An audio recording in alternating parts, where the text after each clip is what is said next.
سامعین کرام، آپ سن رہی ہیں ایک دلچسپ اردو جاسوسی کہانی جس کا نام ہے میں ایک جاسوس تھا۔ یہ اس سلسلے کی قسط نمبر 10 ہے۔ مجھے امید ہے آپ کو میری یہ کاوش پسند آ رہی ہوگی۔ آپ نے اگر ابھی تک میرا چینل کہانی گھر سبسکرائب نہیں کیا تو ابھی میرے چینل کو سبسکرائب کر کے بیل نوٹیفیکیشن آن کر لیجئے تاکہ آنے والی ہر نئی کہانی کی اطلاع بر وقت آپ تک پہنچ سکے۔ رات کو ڈنر سے کچھ دیر ہی قبل حسب پروگرام میری طبیعت بگڑنے لگی اور ٹھاکر رندھیر سنگھ نے اس اندیشے کے پیش نظر کہ میری موجودگی رنگ میں بھنگ نہ ڈال دے مجھے ہوٹل پہنچا دیا۔ Wing commander mister Onkar Chakraborty کے دو تین اور دوست اپنی بیگمات کے ساتھ ٹھاکر رگبیر سنگھ کے اعزاز میں دی جانے والی پارٹی میں تشریف لے آئے تھے۔ میرے ہوٹل پہنچنے کے تقریباً 20 منٹ کے بعد ہمارا تیسرا ساتھی مجھ سے فلم وصول کرنے ٹھاکر نے بھیج دیا تھا۔ مخصوص کوڈز کے تبادلے اور اپنی شناخت کے بعد میں نے فلم اس کے حوالے کر دی اور سکھ کا سانس لیا۔ اب مجھے شدت سے نتیجے کا انتظار تھا کیونکہ کیمرے کے دھوکہ دینے کا خطرہ بھی موجود رہتا تھا۔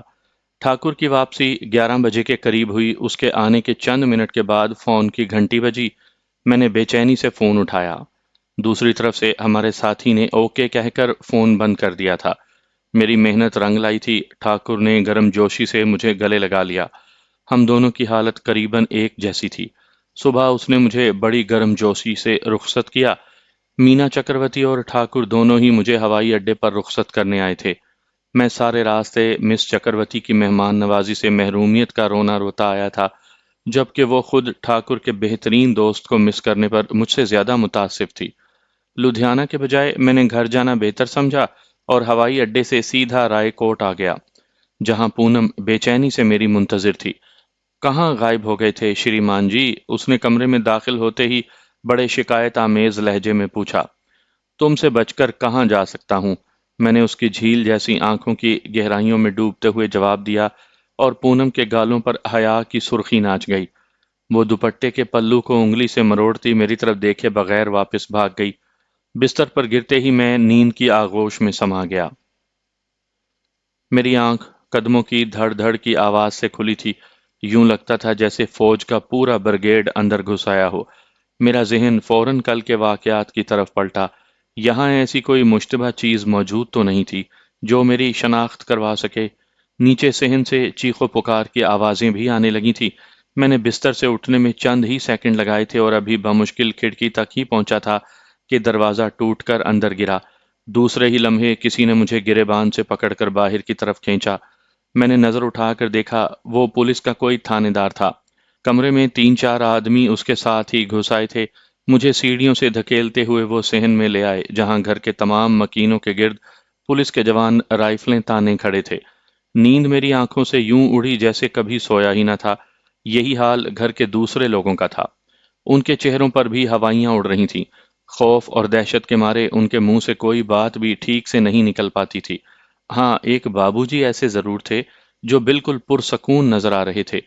میں نہ صرف ذہنی بلکہ جسمانی طور پر بھی حالات سے نمٹنے کے لیے تیار تھا، لیکن صورتحال چونکہ ابھی تک میری سمجھ میں نہیں آ سکی تھی، اس لیے مجھے فی الحال خوف زدہ ہی رہنا تھا۔ چھوٹے سے مکان میں پولیس جونکوں کی طرح چمٹی ہوئی تھی۔ منڈیروں پر بھی پگڑی بردار سپاہی رائفلیں تانے نظر آتے تھے۔ چند ہی منٹ میں اڑوس پڑوس کے مکانوں سے بھی روشنیاں باہر جھانکنے لگیں۔ اس طوفان بدتمیزی نے ہمسایوں کو بھی جگا دیا تھا۔ یہ الگ بات کہ ایک دفعہ پولیس کو دیکھ لینے کے بعد دوبارہ اس طرف دیکھنے کی ہمت کسی کو نہیں ہوئی تھی۔ کون ہو تم؟ اسی تھانے دار نے جو مجھے دھکے دیتا ہوا یہاں تک لایا تھا، خاموشی کا سکوت توڑتے ہوئے بڑے درست لہجے میں دریافت کیا۔ میرا بیٹا ہے، مجھ سے بات کرو۔ میرے بجائے بابو جی نے کڑکدار آواز سے تھانے دار کو اپنی طرف مخاطب کیا۔ ان کا لب و لہجہ میرے لیے اچنبے کی بات تھی۔ آج تک میں نے انہیں کبھی اس موڈ میں نہیں دیکھا تھا۔ میں خاموش رہا۔ لیکن ہماری اطلاعات کے مطابق تمہارا صرف ایک بیٹا ہے۔ تھانے دار کے عقب میں کھڑے ایک سفید وردی پوش نے خفیہ پولیس کے مخصوص لہجے میں پرکاش پر نظریں جماتے ہوئے کہا۔ تمہاری اطلاعات کوئی آسمانی صحیفہ نہیں ہے۔ زیادہ بحث کرنے کی ضرورت نہیں، اپنی آمد کا مقصد بتاؤ۔ بابو جی کی آواز یقیناً سارے محلے میں گونج رہی ہوگی۔ مسٹر مہاویر پرشاد، ہم تمہیں ڈیفنس آف انڈیا رولز کے تحت گرفتار کر رہی ہیں۔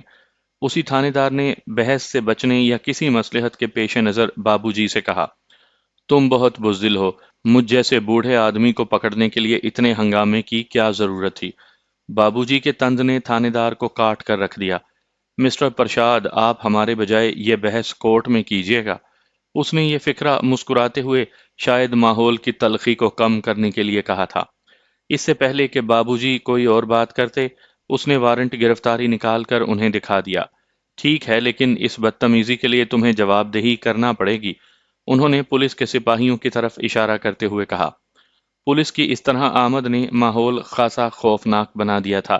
گھر میں کوئی بھی بابو جی کی اس طرح ڈرامائی انداز میں گرفتاری کے لیے ذہنی طور پر تیار نہیں تھا۔ ماتا جی کی حالت تو خصوصاً بہت خراب ہو رہی تھی۔ جب انہوں نے بابو جی کی گرفتاری کا سنا تو اچانک صدمے سے لڑکھڑا گئیں، لیکن میں نے انہیں مضبوطی سے تھام لیا۔ بابو جی نے انہیں حوصلہ دیا۔ پونم ماتا جی کو میرے اشارے پر اندر کمرے میں لے گئی۔ پرکاش ابھی تک سنبھل نہیں پایا تھا۔ میں نے اس کے کندھے پر ہاتھ رکھ کر اسے اپنی جانب متوجہ کیا اور مسکراتے ہوئے حوصلہ دینا چاہا۔ اسی اثنا میں بابو جی ہمارے نزدیک آ گئے۔ انہوں نے ہم دونوں کو سینے سے لگایا۔ بیٹا، تمہارے ہوتے ہوئے مجھے اس بات کا کبھی احساس نہیں ہوا کہ میرے بعد یہ گھر سونا رہے گا۔ انہوں نے ہم سے الگ ہوتے ہوئے مجھے مخاطب کیا۔ بابو جی، میں بمشکل اتنا ہی کہہ پایا تھا۔ میرا گلا روند گیا۔ بابو جی کے بھرپور اعتماد نے مجھے خاصا جذباتی کر دیا تھا۔ پرکاش، اسے میرے سامان جاننا۔ انہوں نے اس مرتبہ پرکاش کو مخاطب کیا، جس کی آنکھوں سے آنسو کسی بھی لمحے چھلک جانے کو تیار تھے۔ چلیے، انہوں نے پولیس والوں کو مخاطب کیا۔ بابو جی آگے آگے چل دیے۔ ان کے پیچھے پیچھے پولیس والوں کے ساتھ میں، پرکاش اور پونم بھی ایک جلوس کی شکل میں جا رہے تھے۔ پونم ماتا جی کو موسی جی کے حوالے کر کے خود باہر آ گئی تھی۔ دروازے کے باہر گلی کی نکڑ تک ہم بابو جی کے ساتھ گئے، جہاں پولیس کی ایک وین ان کی منتظر تھی۔ اس اثنا میں انہوں نے پیچھے مڑ کر نہیں دیکھا۔ ان کی چال میں ایک خودداری، ایک بھرپور اعتماد جھلکتا تھا۔ ایسا بھرپور اعتماد جو کسی عظیم مقصد کے لیے جد و جہد کرنے والوں میں خود بخود در آتا ہے۔ ڈیفنس آف انڈیا رولز کے تحت حکومت کسی بھی شخص کو اپنی مرضی کے مطابق غیر معینہ مدت تک نظر بند رکھ سکتی تھی، اور بھارتی جیلوں میں کئی ایسے نظر بند موجود تھے جو سن 1922 سے آج تک نظر بند چلے آ رہے تھے۔ خصوصاً کسی کے نکسل باڑی ثابت ہو جانے کے بعد تو 10-15 سال سے پہلے اس کی رہائی کے امکانات بہت کم ہوتے تھے، اور یہ اتنی لمبی مدت تھی کہ شاید ہی زندگی ان سے وفا کرتی۔ سانس کی وہ ڈور جو عرصے سے اٹکی ہوئی تھی، اسے کوئی بھی جھٹکا چند ثانیوں میں توڑ سکتا تھا، اور اس کے بعد شاید اس گھرانے کا تانا بانا بکھر کر رہ جاتا، کیونکہ ایک بابو جی کی ذات ہی تھی جس نے اب تک سب کو ایک محور پر جمع کر رکھا تھا۔ ان کی موجودگی میں کبھی موسیقی کو اپنی بیوگی کا احساس نہیں ہوا تھا۔ گھر کا ہر فرد خود کو محفوظ جانتا تھا، لیکن اب کیا ہوگا؟ بابو جی نے اپنی دانست میں تو مجھے اپنی جگہ دے کر بلا اپنے گنے سے اتار دی تھی، لیکن میں کیا کر پاؤں گا؟ یہی تھا وہ سوال جس نے مجھے فوراً ڈسنا شروع کر دیا۔ وین کے نزدیک جا کر وہ مڑے۔ پونم پر شاید ان کی نظر اب پڑی تھی۔ انہوں نے پونم کو دیکھتے ہی اپنی باہیں پھیلا دیں۔ پونم، بابو جی کہہ کر ان سے لپٹ گئی۔ ہم دونوں سر جھکائے ان کے قریب کھڑے تھے۔ بابو جی نے مجھے اپنے نزدیک بلا کر اپنے ساتھ چمٹا لیا۔ بیٹا، تم میں حقائق کا سامنا کرنے کی صلاحیت موجود ہے۔ مجھے یہ کہنا تو نہیں چاہیے، لیکن اس بات کے امکانات کم ہی نظر آتے ہیں کہ میں تمہیں آشیرواد دینے کے لیے تمہارے درمیان موجود رہوں گا، لیکن ان کی بات پوری ہونے سے پہلے ہی میں نے تڑپ کر کہا، بابو جی، بھگوان کے لیے ایسے شبد منہ سے نہ نکالیے۔ ہم آپ کی رہائی کے لیے آخر تک لڑیں گے بابو جی۔ میرے لہجے میں نہ جانے کیا بات تھی جو بابو جی نے مزید کچھ کہنا مناسب نہ سمجھا۔ انہوں نے ایک مرتبہ پھر ہم تینوں کے سر پر ہاتھ پھیرا اور مسکراتے ہوئے وین میں سوار ہو گئے۔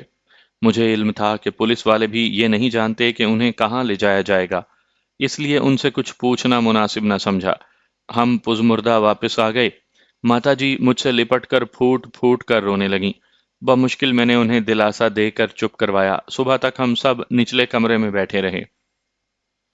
صبح ہوتے ہی محلے داروں کی آمد شروع ہو گئی۔